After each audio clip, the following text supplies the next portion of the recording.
Salve, galera! Tamo no ar, tamo juntos. Sextou nessa sexta-feira, depois do Fluminense perder jogo de ida da Copa do Brasil contra o Bahia. Ontem à noite, Fonte Nova, 1-0, gol na partezinha final ali, na reta final. Um jogo que o Fluminense poderia ter vencido, claramente. Dava para ganhar, dava até para voltar classificado. Bahia com a postura, maior parte do tempo, quase que entregue. E o Fluminense do Renato Gaúcho não aproveitou. Muito na conta dele, que pareceu ter medo de ganhar, de ousar, de botar quem tinha que botar no jogo. Vamos falar sobre isso, porque o Renato resolveu, para variar um pouquinho, tirar dele a responsabilidade e jogar, adivinha em quem? Adivinha em quem? Surreal, hein? Será que ainda está com o vestiário todo na mão desse jeito? Vamos falar sobre isso e vamos falar sobre SAF, porque, adivinha, Fluminense perdeu e aí no dia seguinte, o que acontece? Aquela cortina bonita de fumaça, né? Aproveitaram para abastecer quem precisa ser abastecido com uma notícia supostamente super positiva e promissora sobre SAF. Agora vai chover dinheiro, gente. Vem comigo. Será que é cilada? Vamos embora.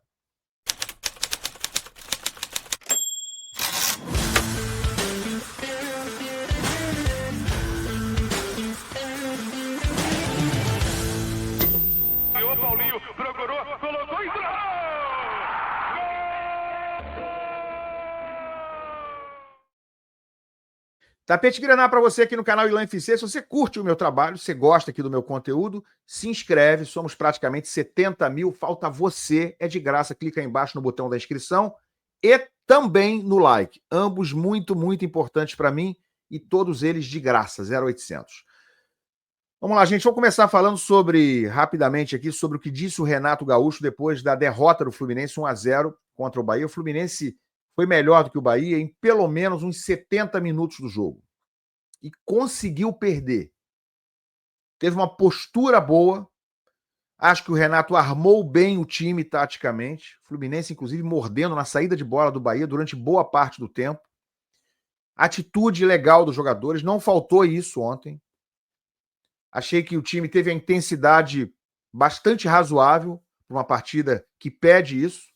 Partida de mata-mata, quartas de final de Copa do Brasil. Então o Renato ia bem até esse ponto aí, né? Mas só que aí chegou o segundo tempo com o Fluminense melhor em campo, podendo vencer o jogo, podendo resolver, e o que faria um bom time realmente com qualidade, resolveria, venceria e provavelmente decidiria o confronto ontem à noite. Você tem jogador de qualidade, né? Decisivo, diferenciado, e precisa ir lá e fazer o gol, né? Sem gol não tem vitória no futebol. E sim, o Renato botou um time em campo bastante, digamos, conservador. Estava funcionando taticamente, conseguiu neutralizar o Bahia, exceto nos primeiros 20 minutos, onde o Bahia foi bem melhor. Neutralizou o adversário e estava sendo melhor.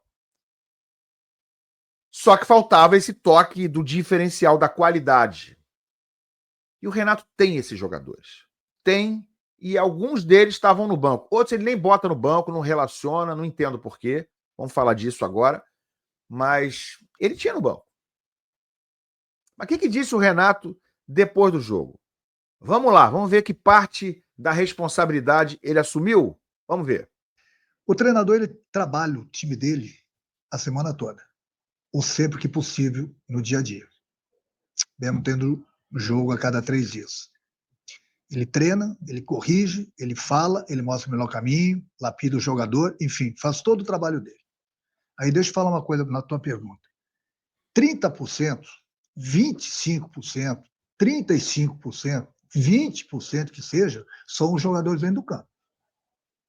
São os jogadores dentro do campo. O treinador, e ninguém está tirando ninguém aqui da reta. Imagina. O treinador faz o trabalho dele. Os jogadores têm a responsabilidade deles também lá dentro do campo.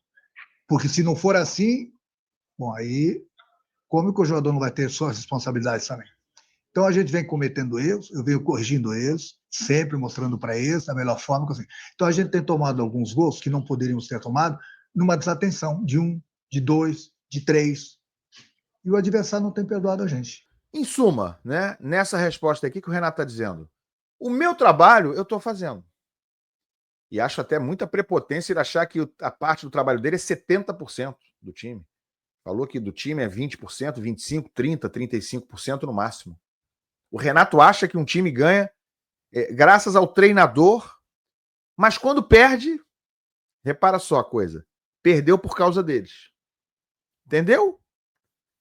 É aquela velha história, aquele velho clichê do eu ganho, nós empatamos, eles perdem. Foi exatamente o que ele disse aí. Quem perdeu foi eles. Né? Ou foram eles. Eu fiz a minha parte. Não posso fazer nada se os caras entregaram lá. Discordo. De fato, houve ali um problema, né? Uma falha naquele lance. Mas o Renato, de fato, fez o trabalho dele ontem? Não fez. Não fez. Fez até a página 3. E quando precisou mexer no time, não mexeu. Mexeu só aos 30 do segundo tempo. Primeira mexida tinha sido lá com menos de 10 minutos por lesão do Samuel Xavier. Isso aí não conta. Digo assim, mexeu para tentar ganhar o jogo aos 30 do segundo tempo e mexeu errado. Botou um Germancano completamente sem condição em campo. Por panelice, né? O Cano hoje entra por ser da panela. Por gratidão. Acabou, gente. Acabou. Alguém ainda tem ilusão em relação ao Cano? É isso? Vai fazer um gol de vez em quando, aí vai todo mundo vir aqui, lá, tá vendo? Calou sua boca. Não adianta ele jogar 10 jogos ruins e jogar um jogo bom. Então o Cano sem condição entrou. Entrou o Soteldo, que é o xodó do Renato. E o Acosta ele foi botar com 48,5 do segundo tempo. Ele chamou o Acosta, faltando 2 minutos para o jogo terminar. Surreal, uma piada. Uma piada. Quer dizer, o jogador diferencial, o jogador que tem o talento para mudar o jogo, para ser esse cara ali, né, que vai dar um passe decisivo, fazer um lance diferente, um drible desconcertante, um chute indefensável, ele não botou no jogo.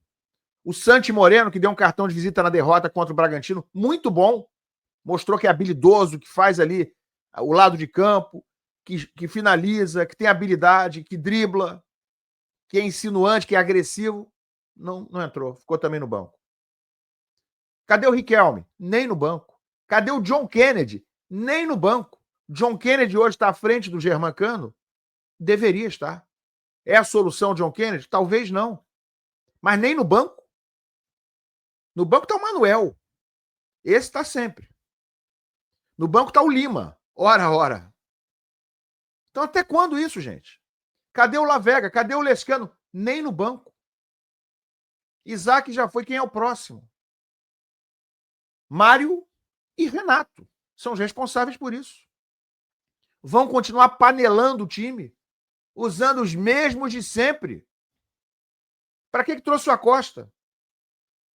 Na Copa do Mundo era esse time mais ou menos que entrou ontem. Ok, verdade. Mas agora contratou mais 2 jogadores. Por que eles não jogam? Precisa esperar quanto tempo? Mais 3 meses? Colocou em risco a classificação. Ponto. Que mais que disse o Renato? Cara, vocês, com todo o respeito ao trabalho de vocês não podem nem de longe, querer discutir com um profissional do futebol. Isso é com todo respeito. Imagina se fosse sem respeito. Cara, que loucura essa fala dele. Não estou falando que você está discutindo, entendeu? Não estou falando. Nós temos todas as informações, a gente conversa com os jogadores todos os dias, a gente conversa com os fisiologistas, com o departamento médico, com o próprio jogador. Conversou com o Riquelme esses dias, o Renato? Com o Lavega? Com o Santi Moreno? Com a Costa? Ninguém está em condição de jogar, é isso? John Kennedy? Só para a gente entender. Saber das reais condições. O Fluminense, vão falar, vai ter o mesmo discurso. Não é o problema de ter o mesmo discurso. O Fluminense é o único que não tem o tanque cheio nesse campeonato desde o Mundial. É inacreditável. O Fluminense está andando bem nas 3 competições, mesmo mexendo no time, porque não tem um time. Você vê, tem clubes, times que estão disputando 2 competições, às vezes até uma, e o treinador muda 4, 5 jogadores. Eu sou obrigado a mexer porque eu vou perder mais jogadores para o departamento médico. Gente, vamos lá. É muita incoerência junto, né? Essa resposta é incoerente demais do Renato. Isso aí expõe demais o que eu acabei de falar. E ele, na verdade, cai em contradição. Se ele está em 3 competições, se ele precisa mexer o tempo todo, por que ele não mexe? Por que ele negligencia? Por que ele despreza esses jogadores que a gente citou, que não são jogadores ruins? Muitos deles poderiam ser até titulares. O Acosta, para mim, deveria ser titular. Com pouco que já mostrou. O Santi, não sei, mas que não seja titular, tem que entrar todo jogo, no lugar ou do Canóbio ou do Serna. o Moreno, lá o Santi Moreno. O Riquelme não é testado nunca. O Lavega, o Lescano. Para que ele tem esses jogadores e está reclamando que não tem jogador para botar? Faz sentido isso? Mas aí não. Sai o Manuel, entra o Thiago Santos. Sai o Lima, entra o Nonato. Sai o Hércules, entra o Bernal. Porra, é só o mesmo, todo dia a mesma coisa. É papai e mamãe, Renato. Dá uma variadinha aí, cara. Abre essa cabeça. Faça o seu trabalho. Você falou que os jogadores não estão fazendo. E você está fazendo? Você está procurando opções reais? Você quis ganhar o jogo ontem? Não quis. Ficou com medo de ganhar. E adivinha? A bola puniu. O castigo veio. Se vira aí para a semana que vem, Renato. Sem desculpas de preferência. Olha, gente, aí o Fluminense perdeu. O que acontece? Automaticamente, no dia seguinte, a fábrica de notícias tricolores, né, tratou de vazar para o Lauro Jardim, que é um jornalista respeitado, vazou uma notícia exclusiva devidamente passada pela gestão do Fluminense, né, e a sua estrutura de informações, passou isso aqui, ó, notícia maravilhosa. Vai chover dinheiro, hein? Vai chover dinheiro nas Laranjeiras. Lauro Jardim no Globo, SAF do Flu, investimentos de 6 bilhões de reais. Gente, 6 bilhões, agora mudou o patamar. Legal, vamos ver a notícia aqui, tá? Que tá no Globo. O fundo que a Lazuli Partners está estruturando para comprar a SAF do Fluminense promete investir 6 bilhões no futebol tricolor. Presta atenção. Nos próximos anos. 6 bilhões nos próximos anos. Prestou atenção? A gente volta nisso já já. Um montante que será usado desde a compra de jogadores até a completa modernização de treinamento de Xerém, do Centro de Treinamento de Xerém, em Duque de Caxias, né? Onde as equipes de futebol das categorias de base realizam seus treinamentos. Pelo contrato que será apresentado dentro de algumas semanas ao conselho diretor do clube, né? O conselho deliberativo do clube, o Lazuli indicará o CEO e o diretor financeiro da SAF. Quem será o CEO e o diretor financeiro? CEO, vocês têm algum palpite de quem deve ser esse CEO sugerido? Eu não tenho a menor ideia. A SAF, no entanto, só vai virar realidade, mas aqui tem uma imprecisão de novo do Lauro. Não estou entendendo muito bem porque o Lauro está omitindo essa parte. A SAF, no entanto, só vai virar realidade se o quadro de sócios do clube aprová-lo. Não, Lauro, está errada essa nota. A SAF só virá realidade, né, só vai virar realidade se o conselho deliberativo, aquele que ganhou os presentinhos, ganhou os troféus, se o conselho deliberativo aprovar, em sessão específica para isso, 2/3 do conselho tem que ser a favor, e aí, se aprovar, aí sim vai para a Assembleia Geral, onde os sócios também terão que aprovar. A previsão é que a votação, segundo o Lauro, essa votação dos sócios, ocorra entre dezembro e janeiro. Tá bom, então essa é a notícia do Lauro Jardim. Vamos lá, as perguntas. Porque é o seguinte, 6 bilhões de reais, pô, um número bom, né? Aí sim. Porque o pessoal tem me perguntado, muitos lugares, aqui também. Ilan, você é contra a SAF? Não, eu não sou contra a SAF. Não sou contra a SAF. Mas qual SAF você é a favor? Eu sou a favor de uma SAF boa. Boa. Quanto? 5 bilhões, 6 bilhões. Aí a gente começa a conversar. Mas aí tem um detalhe, né? Aí é que tem a pegadinha. A nota do Lauro, que não é muito específica, né, um pouco vaga em vários aspectos, diz o seguinte: 6 bilhões de reais nos próximos anos. Repararam? Próximos anos são quantos anos? Esse português aí, essa língua é traiçoeira, né? Quantos anos, próximos anos? Próximos anos podem ser desde 2 anos até 5 anos, 10 anos, 20 anos, 100 anos. Se alguém falar, são 6 bilhões nos próximos anos, e depois a gente ficar sabendo que são 100 anos, 6 bilhões, ou 50 anos, ou 10 anos, tudo isso aí é próximos anos. Entenderam? Então vamos lá, para ser bem objetivo. Se for 6 bilhões nos próximos 2 anos, começa a fazer algum sentido. Se for 6 bilhões nos próximos 3 anos, mais ou menos, quanto vai ser à vista? Quanto vai ser aportado imediatamente? Tudo isso aí tem que ser discutido. Então, esse negócio de vai chover dinheiro, o Fluminense vai ficar rico, caô, né? Caô, depende. É bom 6 bilhões nos próximos anos? Depende de em quantos anos. Ou em 2 ou 3 anos, acho que dá para conversar. De que forma vai ser aportado? Porque não adianta dar 500 milhões agora. Isso é muito importante dizer.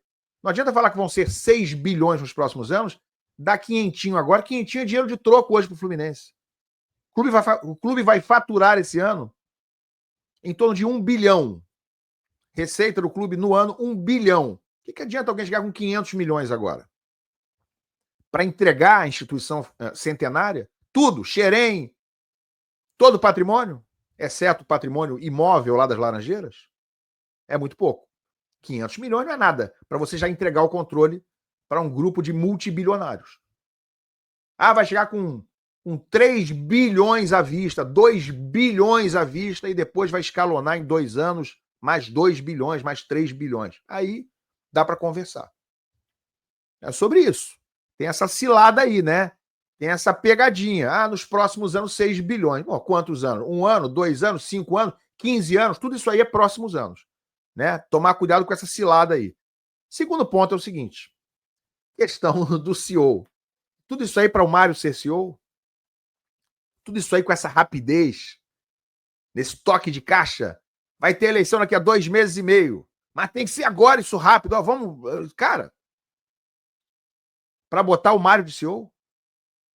Esse cara que hoje toma conta do futebol, porque o Mário toma conta do futebol do Fluminense, ele não é presidente apenas.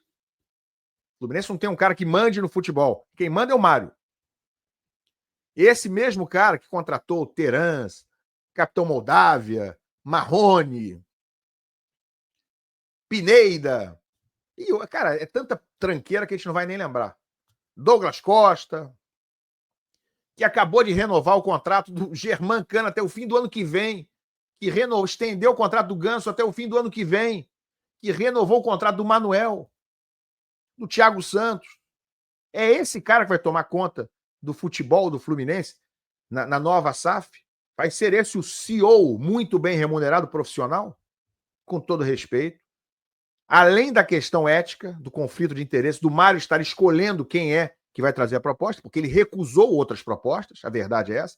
O Fluminense se recusou a receber outras propostas de SAF, não recebeu os caras, sequer para ouvir, só aceitou essa, né? É a única, porque essa é a única onde o ambiente está controlado para o Mário ser o CEO. Além dessa questão, para muito além dessa questão ética, que já é absurdo, já deveria impedir que isso fosse uma coisa que se materializasse, além dessa questão, tem a própria questão que se o Mário for o CEO, ele vai trazer para dentro dessa estrutura profissional, supostamente profissional, esse know-how, né, entre aspas, ou essa falta de know-how, essa incompetência que ele demonstrou nos últimos anos na questão da contratação e da venda de jogadores. Vendas absolutamente absurdas, esquisitas, estranhas, como essa agora do Isaac, que foi embora sem dizer adeus, sem sequer ter praticamente estreado no Fluminense.